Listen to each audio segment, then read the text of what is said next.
All right, welcome to the Between Cousins show. I'm Mr. Smith. And I'm Brother Blues in. How you doing today, cousin? I'm doing well. So this is actually the Mr. Smith and Brother Blues in Between Cousins show. Yes. Yeah. Right. We just talked about that. I just said it backwards. So yeah, doing well. Like I said, previous video I talked about the fasting, right? So kind of going into the my fasting, but this episode we're going back into the mastery of love. Going into chapter, I think 4. What did we get to? Yes. Yeah, chapter 2, we did loss of innocence, and then we did chapter 3, the man who didn't believe in love. Right. Correct. Okay, so chapter 4 is the track of love and the track of fear. Let's go ahead and jump into this. So your whole life is nothing but a dream. You live in a fantasy where everything you know about yourself is only true for you. Your truth is not the truth for anyone else, and that includes your own children or your parents. Just consider what you believe about yourself and what your mother believed about you. She can say she knows you very well, but she has no idea who you really are. You know that she doesn't. You know that she doesn't. You can believe that you know your mother very well, but you don't have any idea who she really is. She has all those fantasies in her mind that she never shared with anyone else. You have no idea what's inside her mind. If you look at your own life and try to remember what you did when you were 11 or 12 years old, you will hardly remember more than 5% of your own life. Of course, you remember the most important things like your own name because you repeat it all the time. But sometimes you forget the name of your children, of your friends. That's because your life is made by dreams. Many little dreams that are changing all the time. Dreams have a tendency to dissolve, and that's why we forget so easily. Every human being has a personal dream of life, and that dream is completely different from anyone else's dream. We dream according to all the beliefs that we have, and we modify our dream according to the way we judge, according to the way we are victimized. That is why dreams are never the same for any two people. In a relationship, we could pretend to be the same, think the same, feel the same, dream the same, but there is no way that we can't have that can happen. There are two dreamers with two dreams. Every dreamer is going to dream in his own way. That is why we need to accept the differences that exist between two dreamers. We need to respect each other's dream. We can have thousands of relationships at the same time, but every relationship is between two persons and no more than two. I have a relationship with each of my friends, and it's just between two. I have a relationship with each of my children, and each relationship is completely different from the others. According to the way the people dream, they create the direction of the dream we call relationship. Every relationship we have with mom, with dad, with brothers, with sisters, with friends is unique because we dream a small dream together. Every relationship becomes a living being made by two dreamers. Just as your body is made by cells, your dreams are made by emotions. There are two main sources of these emotions. One is fear, and all the emotions that come from fear, and the other is love, and all the emotions that come from love. We experience both emotions, but the one that predominates in everyday people is fear. We can say that the normal kind of relationship in this world is based 95% on fear and 5% on love. Of course, this will change depending upon the people, but even if fear is 60% and love is 40%, still it is based on fear. In order to understand these emotions, we can describe certain characteristics about love and fear that I call the track of love and the track of fear.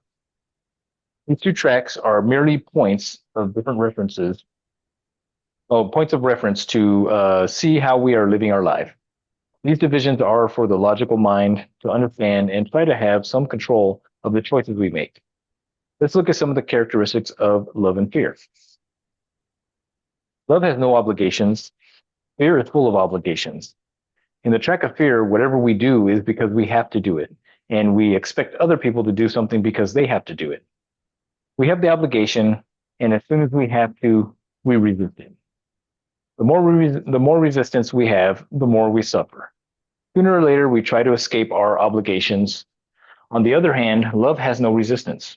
Whatever we do is because we want to do it.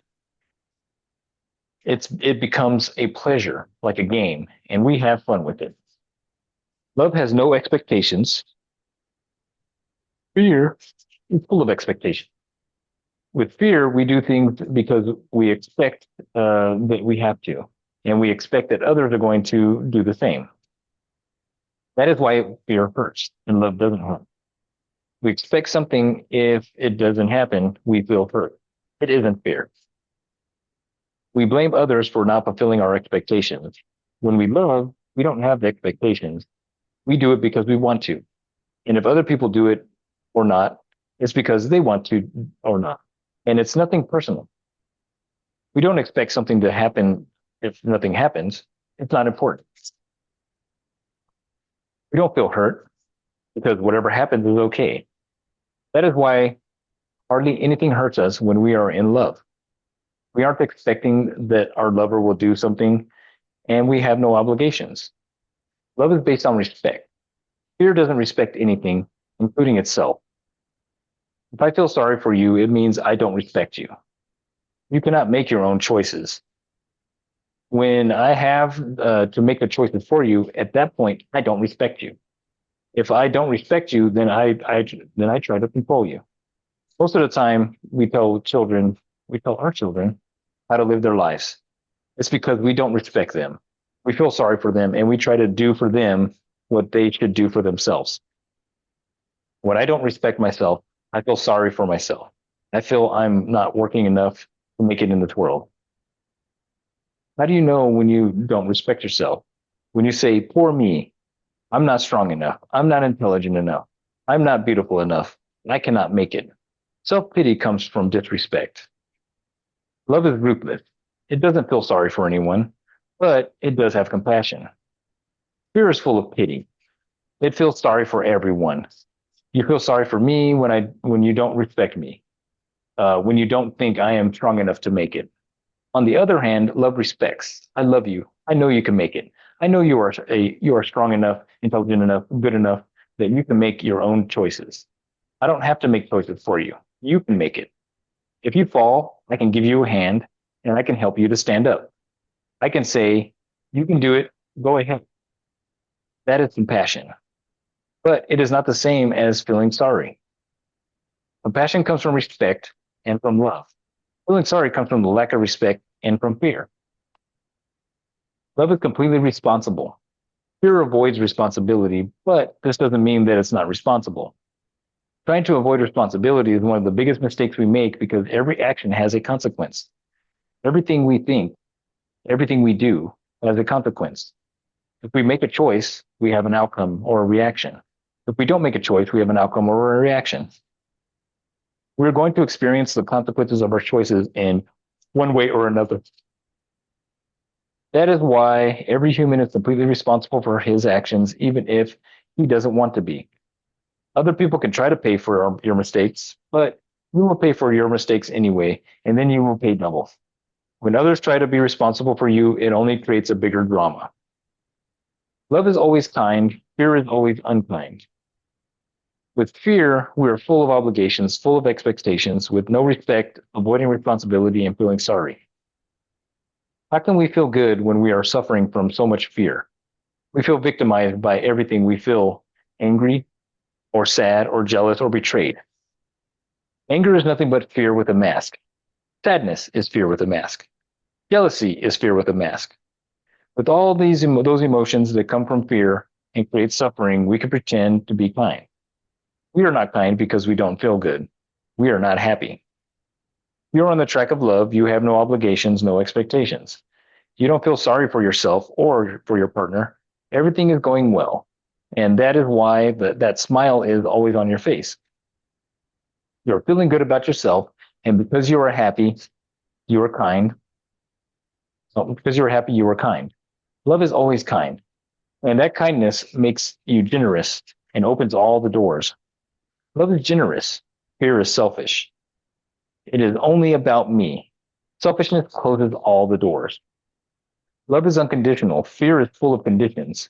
In the track of fear, I love you if you let me control you. If you are good to me, if you fit into the image I make for you, I create an image of the way you should be. And because you are not, you never will be that image. I judge you because of that and find you guilty. Many times I even feel ashamed of you because you are not what I want you to be. You don't fit that image I create. You embarrass me. You annoy me. I have no patience with you at all with you. I am just pretending kindness. In the track of love, there is no if. There are no conditions. I love you for no reason and with no justification. I love you the way you are, and you are free to be the way you are. If I don't like the way you are, then I'd better be with someone who is the way I like her to be. We don't have the right to change anyone else, and no one else has a right to change us. If we're going to change, it's because we want to change, because we don't want the suffering any longer. Most people live their entire lives in the track of fear. They are in a relationship because they feel they have to be. They're in a relationship where they have all those expectations about their partner and about themselves. All the drama and suffering is because we are using the channels of communication that existed before we were born. People judge and victimize. People judge and are victimized. They gossip about each other. They gossip with their friends. They gossip in the bar. They make their family members hate each other. They accumulate emotional poison and they send it to their children. Look at your father. What he did to me. Don't be like your father. All men are like this. All women are like that. This is what we do with people we love so much, with our children, with our own friends, and with our partners.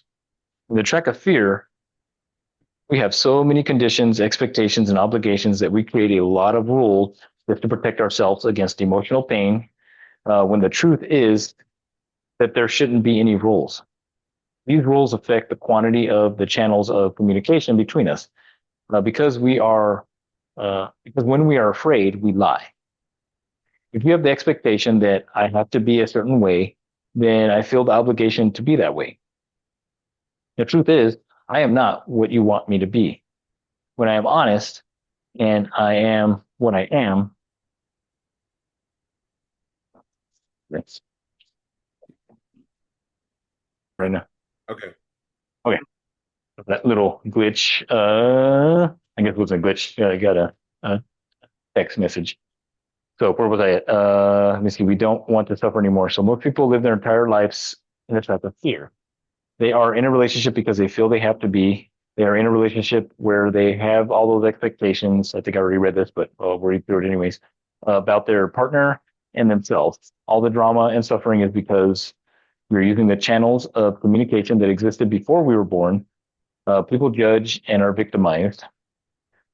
They gossip about each other. I'm gonna skip that. Do you remember where was it? So in the track of fear, we have so many conditions and expectations and obligations that we create a lot of rules to protect ourselves against emotional pain, when the truth is that there shouldn't be any rules. These rules affect the quality of the channels of communication between us, because when we're afraid, we lie. If we have the expectations that I have to be a certain way, then I feel the obligation to be that way. The truth is, I am not what you want to be, or you want me to be. When I'm honest and am what I am, you're already hurt. You're mad. Then I lie to you because I'm afraid of your judgment. I'm afraid of you going to blame me, find me guilty, and punish me. And every time you remember, you punish me again and again and again for the same mistake. The track of love, there is justice. If you make a mistake, you pay only once for the mistake. And if you truly love yourself, you learn from the mistake. In the track of fear, there is no justice. You make yourself pay 1,000 times for the same mistake. You make your partner or your friend pay 1,000 times for the same mistake. This creates a sense of injustice and opens many emotional wounds. Then, of course, you set yourself up for fail. Humans have dramas, everything, even for something so simple and so little. We see these dramas in normal relationships in hell because couples are in the track of fear.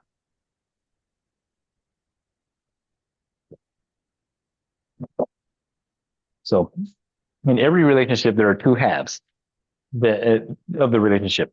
One half is you, and the other half is your son, your daughter, your father, your mother, your friend, your partner. Of those halves, you are only responsible for your half.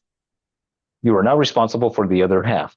It doesn't matter how close you think you are or how strongly you think you love, there is no way you can be responsible for what is inside another person's head. You can never know what that person feels, what that person believes, all the assumptions she makes. You don't know anything about the person. The truth is, well, that is the truth. But what we do, we that is the truth. But what we do, what do we do? I'm like, man, what do we do? We try to be responsible for the other half, and that is why the relationship in hell are based on fear, drama, and the control and the war of control. If we are in a war of control, it is because we have no respect. The truth is that we don't love. It is selfishness, not love. It is just to have the little doses that make us feel good.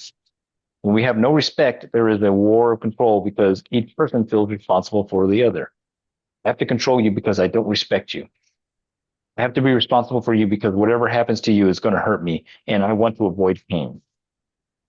Then if I see that you are not being responsible, I'm going to knock you I'm going to knock you all the time to try to make you be responsible, but responsible from my personal point of view.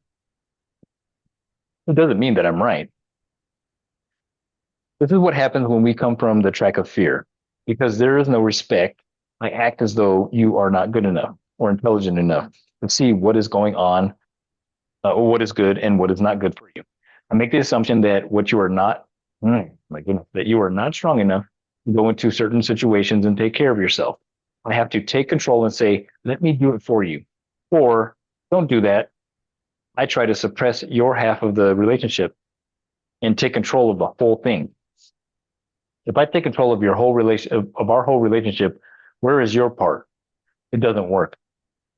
With the other half, we can share, we can enjoy, we can create the most beautiful dream together. But the other half always has its own dream, its own will, and we can never control the dream no matter how hard we try. Then we have a choice. We can create a conflict and a war of control, or we can become a playmate and a team player.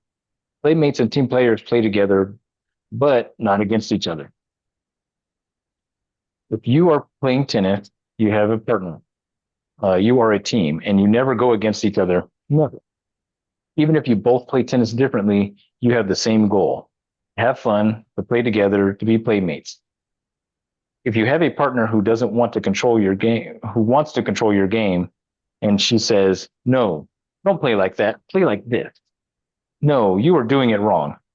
You're not going to have any fun." Eventually you won't want to play with the partner anymore. Instead of being a team, your partner wants to control how you play. And without the concept of team, you're always going to have a conflict. If you see your partnership, your romantic relationships as a team, everything will start to improve. In a relationship, in a game, it is not about winning or losing. You're playing because you want to have fun. In the track of love, you're giving more than talking. And of course, you love yourself so much that you don't allow selfish people to take advantage of you. You're not going for revenge, but you are clear in your communication. You could say, I don't like it when you try to take advantage of me, when you disrespect me, when you are unkind to me. I don't need someone to abuse me verbally or emotionally, physically. I don't need to hear you cursing all the time. It's not that I am better than you. It's because I love beauty. I love to laugh. I love to have fun. I love to love. It is not that I am selfish. I just don't need a big victim. Don't need a big victim near me. It doesn't mean that I don't love you, but I cannot take responsibility for your dream. If you're in a relationship with me, it will be so hard for your parasite because I will not react to to the garbage at all. This is not selfishness. This is self-love. Selfishness, control, and fear will break almost any relationship. Generosity, freedom, and love will create the most beautiful relationship and ongoing romance. The master relationship is all about you. The first step is becoming aware. Know that everyone dreams his own dream. Once you know this, you can be responsible for your half of the relationship, which is you. If you know that you are only responsible for half of the relationship, you can easily control your half. It is not up to us to control the other half.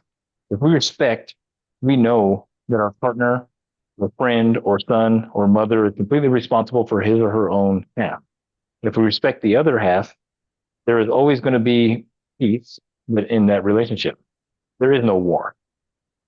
Next, if you know what is love and what is fear, you become aware of the way you communicate your dream to others. The quality of your communication depends upon the choices you make in each moment, whether you tune your emotional body to love or fear. If you catch yourself in the track of fear by just having that awareness, you can shift your attention into the track of love. Just by seeing where you are, just by changing your attention, everything around you will change. Finally, if you are aware that no one else can make you happy and that happiness is a result of love coming out of you, this becomes the greatest mastery of the Toltecs, the mastery of love. We can talk about love and write thousands of books about it, but love will be completely different for each of us because we have no experience. We have to experience love. Love is not about concepts. Love is about action. Love and action can only produce happiness. Fear and action can only produce suffering. The only way to master love is to practice love. You don't need to justify your love. You don't need to explain your love. You just need to practice your love. Practice creates the master.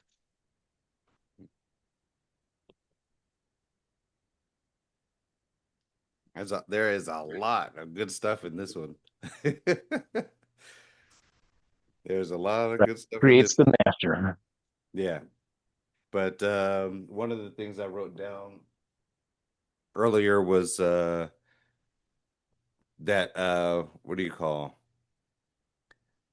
anger is equals fear with the mask. And it was talking about all those Yeah. different negative emotions is fear with the mask, fear in disguise. So yeah, it just it brings out a lot and just shows, some of those emotional interactions and what's really behind it. That sometimes, you know, um, we Well, don't. dig a little deeper into that, right? I mean, Yeah. you kind of touch the surface with that, but it's like, why would anger be fear with a mask? Um, okay, so if I am angry at the way, like for example, if I got upset at my wife or something for leaving her shoes in the middle of the floor, I think they should be put away, but I get angry at the fact that she does that instead of, oh, she forgot to put her shoes away. Let me put them away for her. That's a different act. If you're angry at something or mad at something, you're talking about the emotion itself. Well, yeah, no, well, just you said made the comment. It's like, oh, I mean, digging into, at the surface, yeah, that sounds great. Hmm. But when you practice that, it's like, okay, how do I find understanding around why am I angry? It actually frustrates you more than it's angry. Like what you just described sounds like more like frustration than anger, right? Right, But frustration can turn into anger. You're frustrated that she left her shoes there. Why are you frustrated that she left her shoes there, right? right. What Or are you afraid is I, going to I, happen? I tripped over him and almost fell. Then I got angry. Oh, because you tripped over him. Yeah. So there was something that happened in there, right? So so it, you see it as that it caused you to what you call it to experience like anger, right? There was something that triggered that anger. It's like, oh, I tripped over this, or almost hurt myself. Right. You were embarrassed, Yes. Uh-huh. Embarrassed or startled or any number of things. Yeah. right?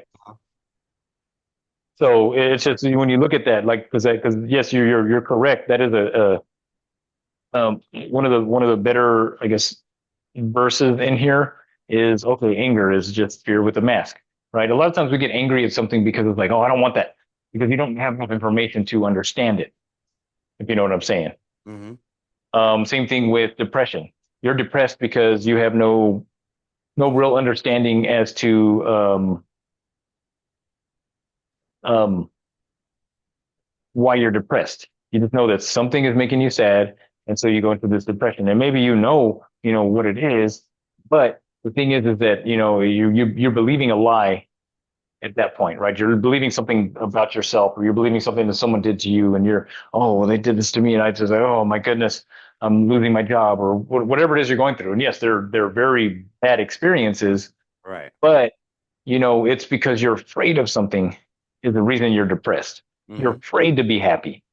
You're afraid to be, you're sad right now. It's like, oh, whatever it is, you're sad because maybe you lost a friend, or maybe someone's in the hospital, or maybe, whatever the situation is, right? Mm-hmm. Um, so it is just, you're afraid of this person might die. So I'm going to be sad. Oh, these people are experiencing this. I'm going to be sad for them. You know what I'm saying? Mm-hmm. And sometimes we don't even know where the sadness comes from, or where the depression comes from, or where any of that stuff comes from, because we bottle it up so much that you can never really get to that point of understanding.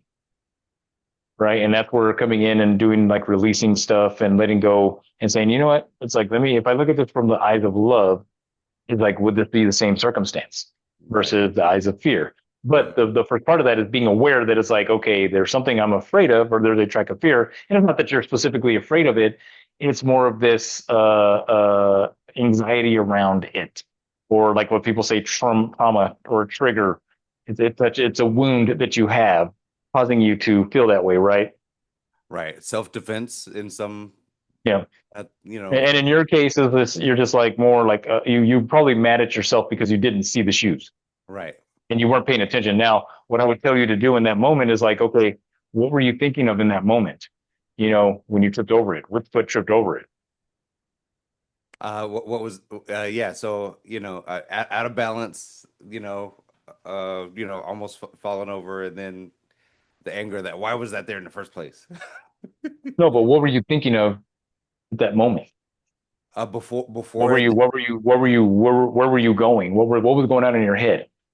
oh, I was probably walking through the door, coming in to set my stuff down to do something, and then tripped over them, and my whole train of thought just got, Yeah, but that's something that you were focusing on is it's so energetically, like when you trip or when you stub oh, a toe, when you do this, like you can read that as energetically, okay, like say that you hit your pinky toe or something, right. Uh-huh. right? On the right foot. It's like you might have been thinking about something with money. Right. Or you roll an ankle, it's like you might have been just being stubborn about something, right? It's like there's a energetic reading with everything that goes on. So whenever people tell me, oh, I blew my knee out, okay, well the knee represents stubbornness. Mm-hmm. Let me see what else. Not inflexibility, inability to bend, right? What are you not bending into, right? What are you looking at making a decision about something, and you're being very stubborn about making that decision. Ah, I You know what see I'm what you're saying? saying now. So you're Okay. tripping over this shoe, and I'm saying you weren't paying attention to the floor. You weren't paying attention to your eyes were not paying attention to what's in front of you, or maybe you just opened the door and the shoes were sitting in front of the door. I don't know how that worked, but Right. the So situation. it's more, it's also like, you're saying has a connection to what you're thinking at the time, and also the Energetically, yeah. the energetic. Where does mindset play in that? Does that have anything to do with it at all? I mean, mindset. That is the Um, mindset. right. So basically, whatever you're feeling and thinking at the time, that is, That's your mindset, right? right. Yeah. Whatever you're processing at that time. So it could be you could be thinking about, something that happened at work that might have frustrated you, Right. right? So then you got the experience of being frustrated when you walked in the door at home. Right. And then I tripped And over so the then you got shoes. angry. Right. Oh, man, you know, maybe you feel like you're getting tripped up at work over something, or maybe some outside experience. that you were thinking about at the time, or oh, I gotta take care of this, I gotta take care of that. Just depending on now which foot was it that tripped over it. Gotcha. Which And foot was it, right or left? at that time, I'm probably thinking it was my right. Is your right foot. So My, yeah, something within the world mhm. that I mean that it's frustrating you, and so you had to have that experience of feeling angry because maybe you hadn't released it, and you were thinking about it as you're walking in, and you tripped, and you're like, oh man, right? Because normally it's like when I trip over stuff, like on a regular day, if there's nothing emotional going on with me, I laugh my ass off because I'm like, oh man, I can't believe I didn't see that, right? But if I'm angry about it, then it's like, oh, wait a minute. Okay, now let me look at this. Why would I be angry about this? It's like I'm the one that wasn't paying attention. And then I go into it deep and be like, okay, what was I thinking of when this happened? Wow. What was I processing? Because that's gonna dictate you were literally creating the experience in real time. Hmm. I got a nose here. I'm tickling my nose. I'm like, every time I talk, I'm like, oh, Rambo. Yeah. Yeah, no, I'm not gonna get too close to the camera so you can see Right. my nose. No, it's the one But for but my I mustache is like looking up and doing my nose. yeah, but I get what you're saying. It makes Yeah, sense to kind of look at that look with awareness to see what else is going on, and then also from what you're bringing on the physiology part, if it's a knee or if it's your toe or whatever, that has some, yeah, may have some correlation into that, but also just dissecting and peeling back the onion layers to see what caused those reactions. well, that's the thing though. You have a like I'm saying, you have a real time way of understanding. Like you don't have to go back to the past because you just experienced it. Hmm. So in that moment, when you have that experience, okay, what was I thinking at that time? Was I even paying attention? Because half the time when I put myself or I bump into something, I'm I'm almost like daydreaming while I'm walking, Right. right? I'm sitting there thinking about this. I got to go get groceries, or oh, my kids did this, and I'm walking in the house, and all of a sudden, like I hit my elbow on something because I'm not paying attention. I'm not in the moment. Right. I'm living somewhere else, and Right. so then I look at it. I'm like, oh, okay. Well, what did I just hit? Oh, I hit my elbow. Where did I hit the elbow? And I trace it. I'm a little extra, I think, when it comes to some of this stuff. But it's like I trace it and be like, oh, that's a small intestine. I'm not finding joy in something. It's a fire element. Joy is the main thing about that. So I sit there and I'm thinking, I'm like, what is it that I'm like? Oh, this is what I was thinking of. Okay, I need to fix that. Right? Hmm. You're sitting there doing this self awareness in real time. Right. And so that's what I'm saying. It's like any type of accident, like say you step off the curb and all of a sudden you throw your lower back out.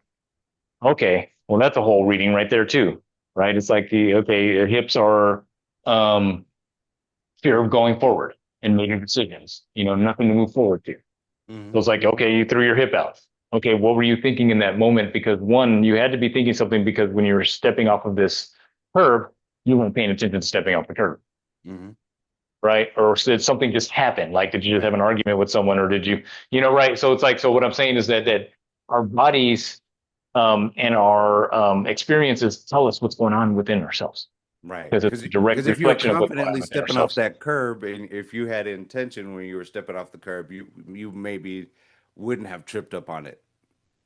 It- right? Because you were in the moment right. and stepping off of that curb. You're like, okay, stepping off the curb Right. versus looking at the birds and right. I Right. have a habit of that, right? Right. I have a habit of that. Like it's like so it's like bringing that awareness back into yourself.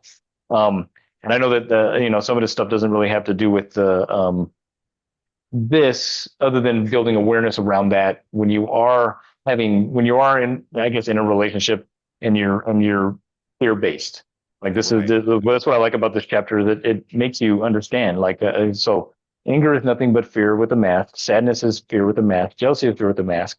With all these emotions that come from fear, we create suffering, and we can only pretend to be kind, right? Hmm. Um, love is And always kind. Fear is unkind. right. Love is And unconditional. Fear is full of condition.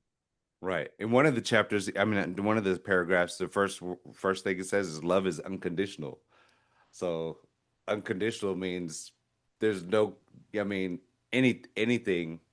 that happens under that Well, umbrella. yes. Well, be careful with that, right? That's not Okay. saying, because love, yes, love is unconditional. It means that I allow you to be you. Doesn't mean that if you do something I don't like, I got to be around you. Right.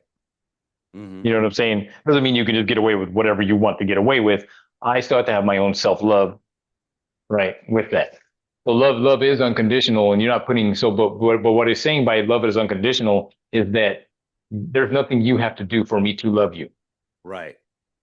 right? Hmm. I'm not going to put a that oh well you need to bring me you need to make me dinner every day to tell me that you love me. No, you need to do this to tell me you love me, right? There's no conditions around that. I want you to love me the way you love me the best. And if you are, and if you're doing something that maybe I don't like, then that's where the communication comes in and says, hey, this makes me feel this way. Hmm. The thing that men don't want to do is get into their emotions and feelings, right? It's just, you made me feel emasculated.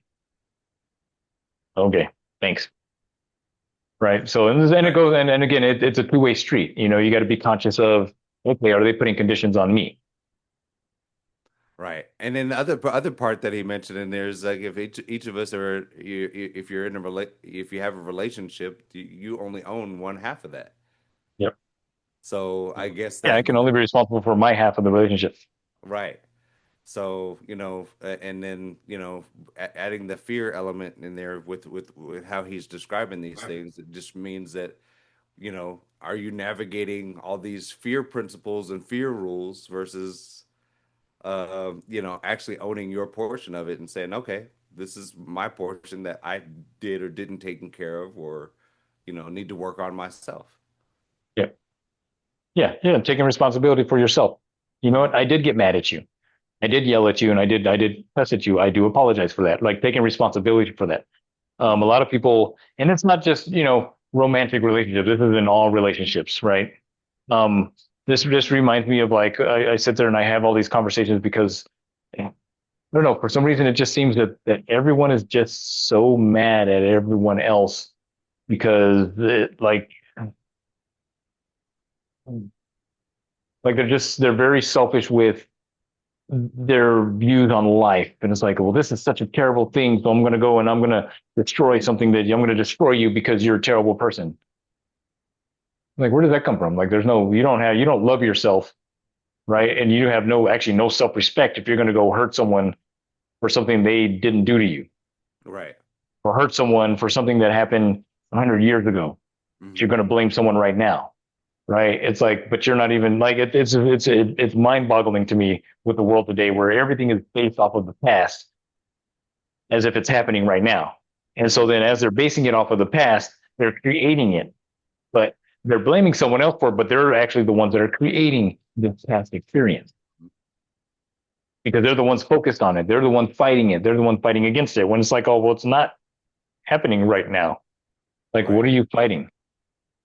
Like Right. how many times do you find yourself like experiencing something and feeling an emotional around something that is not happening? Hmm. Like I can name lots of times where I'm like sitting there feeling anxious or I'm feeling mad about something. I'm like, oh, why am I feeling angry right now? Hmm. Like it's like you don't even understand your own things, right? Why am I Yeah. mad about this? Like this didn't make me mad yesterday. Why am I mad about this today? Hmm. But getting back to the book, Right. um, yeah, so it's like so let me see. And of course, so in the track of love, you're giving more than taking. And of course, you love yourself so much that you don't allow selfish people to take advantage of you. You are not going through for revenge, but you are clear in your communications. You can say, I don't like when you try to take advantage of me, right? You're clear with your communication with the Right. relationship. Um, And that means you know yourself enough to be able to say, this is this is something I don't like, or this is something I don't want. right, right. But again, be careful that you're not turning that into a condition. Mm. So You know what I'm saying? can you explain that? So, like, in the sense that it's like you feel disrespected, right? Hmm. Now, what I'll usually do when I feel like, oh my God, this is disrespecting me, is I'll ask for clarity around it. It's like, oh, what did you mean by what you said, Hmm. right? Because it's like sometimes we say stuff and I think it means this, someone else might think it means something totally different. Mm-hmm. So I'll be like, oh, so what do you mean by when you said that I can't think of like a good example. It's basically ask for the clarity of it, Right. right? So that, before me, so say that you said something, but to you, well, I'll give a good example. So I am, uh, I'd been on a dating site, right? I Mm-hmm. talked about the dating site, and we had exchanged numbers. And so they messaged me one day, and I was like, hey, you, Right. how are you doing? Like it's a term of endearment for me. Right. They took it personal because I guess where they're from, it's kind of, I guess, a derogatory or something. But I didn't understand that. So they were just kind of like, and they made a big whole deal out of it, right? Mm-hmm. And I was just like, okay.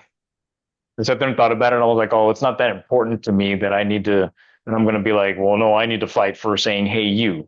It's a term of endearment, right? I'm like, oh, who cares? Like, it's not a big deal. But then the more I thought about it, I was kind of like, oh, wow, you kind of just put a condition around me saying that, even though to me, I'm not saying it in a derogatory way. For me, it's a term of endearment. It's like, oh, it's like a surprise. It's like, oh, hey, you, what Right. are you doing? Right? Uh-huh. It's a surprise. So, in that situation, but I didn't get mad about it. But the fact that they basically set that condition, without we weren't even really, I mean, we were just barely talking, right? But they set this condition. It's like, oh, well, yeah, don't address me as hey you. Wow. Right. Like, I kind of step back. But I mean, again, my first thought was like, yeah, I'm not attached to hey you Right. Exactly. by your name, whatever. Like it's not, there's no attachment to it. But the fact that those two words were such a trigger for them. Right. Yeah. Uh-huh. You know what It's I'm saying? So so that's why it's like I ask for clarity, and I actually had the conversation with them. I was like, I don't, and explain myself. It's like I use it this way. I'm right. like, but you know, Could be a for could be a language thing, but that's why you're amicable, inquiring. amicable relationship, no matter what it turns into, I'm Mm-hmm. okay with. Okay, yeah, I compromise that. I'm not gonna make a big deal out of that. Like it doesn't change my identity. You know what I'm saying? Mm-hmm. Where it was her identity that did not like that, if you know what I'm saying. Mm-hmm. So it Right. caused her to, and I don't, and to me, again, it's words. We go into my favorite phrase from when we were kids was sticks and stones may break my bones, but words can never hurt me. I still live by that.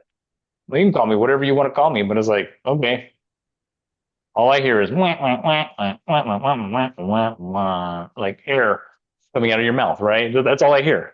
Right. Like you can say what you want, about me. Um, but now you touch me, that's a whole other story. Right. Mm-hmm. You know what I'm saying? It's like I'm probably not gonna fight you. Like it's gonna take a lot of this verbal blah blah blah blah blah for me to actually get tired of it, then get frustrated with it, then get angry at it, Right. right? For me to react. Like it's gonna be a lot of it, Mm-hmm. if you know what I'm saying. So, and I give you an example of that. So, like I'm at track practice, and I do jumps, and I got a mix of some girls and boys, and I'm there trying to get them to do the specific drills, and two of them are over there going back and forth, back and forth, back and forth, like with like kids. And I'm sitting there, I finally just got to the point where I was like, "Oh, will you guys just shut up?" I was like, "Just shut up!" Like you guys are arguing about the stupidest shit. I actually cussed. I was like, "Stupidest." Right. Like I'm like, it's ridiculous to me. Grown kids arguing about the dumbest thing. Like it was dumb, and it just and it just pushed me to that point. Where I'm like, I'm trying to coach here. I got these other kids that are trying to coach, but they're trying to pay attention to you because you're taking up all this time. I'm like, if you Right. guys want to go argue, go take it over there. I was like, if not, if you guys want to learn how to jump, then you stay here and you jump. Right. Right? I broke it down. I gave them here's the rules. Now, was that being loving in that aspect? It's like some people could say I was being loving. Some people like to say, I was just. But what I was doing is I was actually for my own sake because I was trying to accomplish something, and they were getting in the way of me accomplishing that, and Mm-hmm. they were getting in the way of themselves accomplishing something. Right. And learning. Right. You know what I'm saying? So it's like all, so it's kind of a learning process, but I was just like, and normally I'm just kind of like, okay, guys, let's get over here, let's do this. But I was just like, Jesus, we just started, like, it was just like the bickering, like what?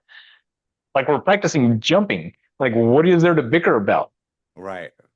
It has nothing to do with jumps. So it's just, it was Hmm. just it was one of those things. But, I apologized actually later on afterwards. I was like, I apologize for getting on you guys, but we need to focus here. Like you Right. can't just come out here and just, halfway do stuff. Like that's not how I coach. I don't coach these kids that are halfway doing stuff.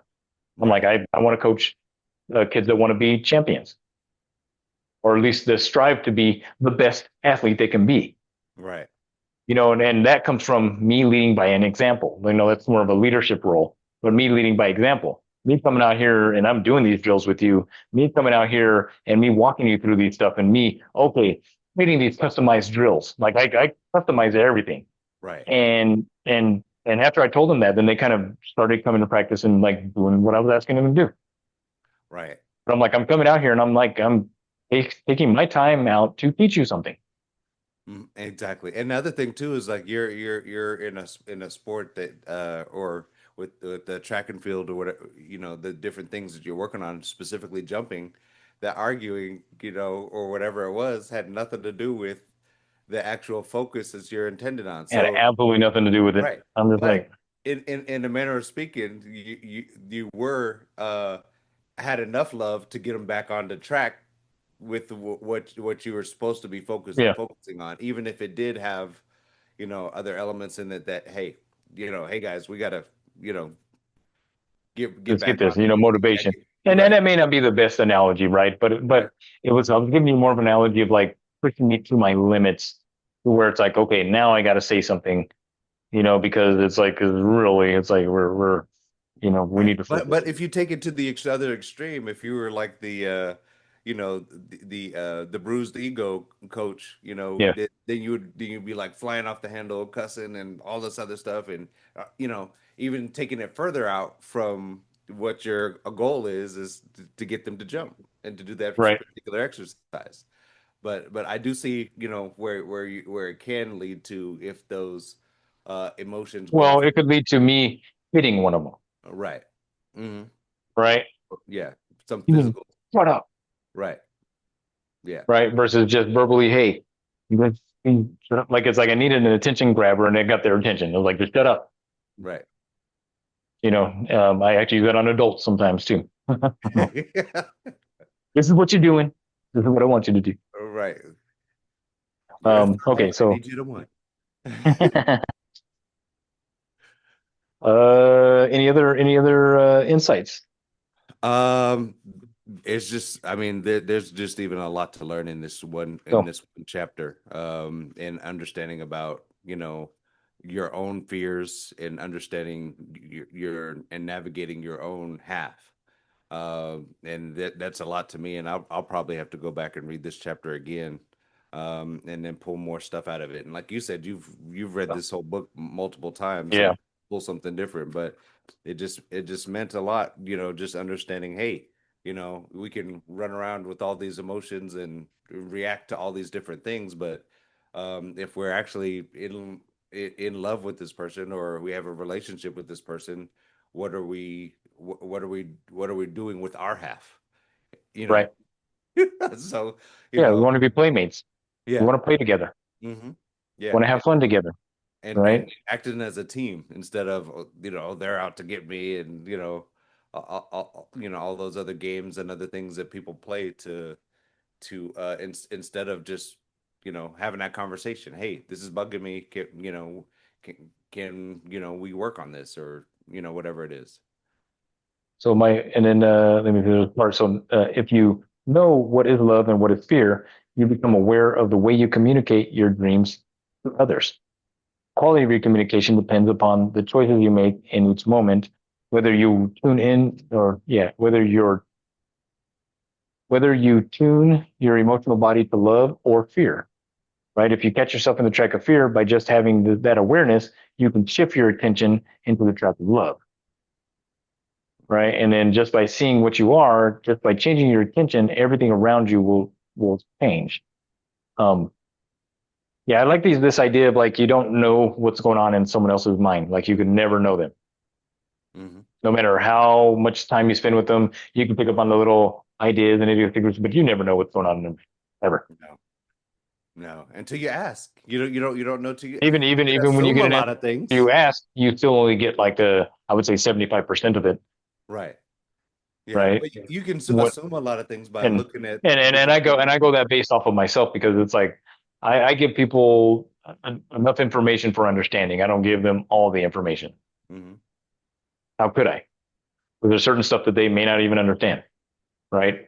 Something that's so personal to me that you may not understand why I feel that the way that I feel about it, because maybe I don't know why I feel the way I feel about that. All you need to know is that this is how I feel, Right. right? Hmm. So yeah, communication, So communication. yeah, good chapter. So then, so next week is the perfect relationship, Oh, okay. chapter 5, Moving right along. Okay.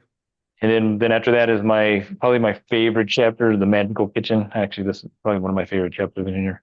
The magical kitchen. Yep, Okay. it's like doing magic in the kitchen. Okay, Or- I don't know. No, it's not, but it's a good chapter. But yeah, so with that, man, it's a I miss having uh the phrase um is knowledge controlling you or you controlling knowledge. So in this Yes. case, what I can ask is, are you on the track of love or are you on the track of fear? Mm. Always think of that in every situation. And so with that said, I'm Brother Blues in, I'm Mr. Smith. and remember everyone, always follow yours in. Have a blessed day.